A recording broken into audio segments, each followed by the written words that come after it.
A few years ago, two friends decided that they wanted to improve their English. The first friend was very serious. Every day, he sat at his desk for 3 or 4 hours. He studied grammar, memorized long vocabulary lists, and filled page after page with notes. The second friend had much less time. He was busy with work and family, so he could only study English for about 15 minutes every night before going to sleep. Now, if I asked you which friend became better at English, you would probably choose the first one. After all, he studied much longer. But here's the surprising part. After a few months, the second friend remembered more vocabulary, understood English more easily, and enjoyed learning much more. So how could someone who studied for only 15 minutes a day do better than someone who spent hours studying? Was he smarter? Did he have a better teacher?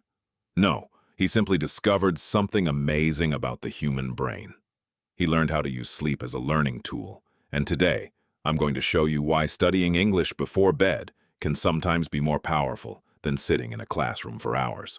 Imagine that your brain is the biggest library in the world. Every day, thousands of pieces of information enter this library. You hear new words, read sentences, watch videos, and learn new ideas.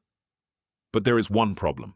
The librarian cannot organize all these books immediately because too much information arrives at the same time. So what does the librarian do? He waits until nighttime. When you finally go to sleep, your brain begins organizing everything that happened during the day. It decides which memories are important and which memories can be forgotten. This process is one reason why studying before bed can be so powerful.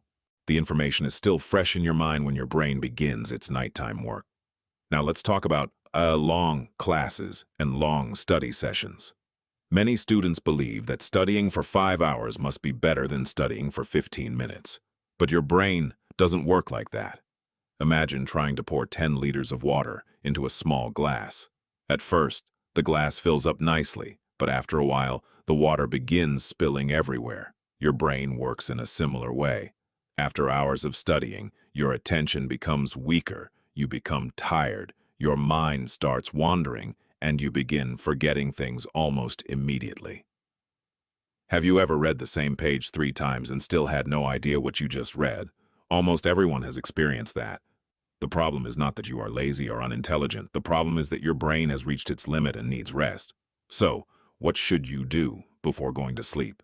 You don't need to study for 2 hours. Speaker 1, 00:02:55.14. You don't need to memorize 100 vocabulary words. In fact, a simple 15-minute routine can be enough. Spend 5 minutes learning 5 new words. Spend 5 minutes reading a short story or listening to a short English conversation. Then, spend the last 5 minutes thinking in English. Ask yourself simple questions. What did I do today? What did I eat? What made me happy? Try answering these questions in English, even if your answers are short and simple. Then go to sleep. Your brain will take over from there. So tonight, before you put your phone away and turn off the lights, spend a few minutes with English. Learn a few new words. Read a short story. Think in English. Then close your eyes and go to sleep.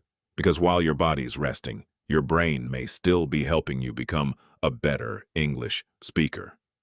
And that might be the easiest English lesson you ever take.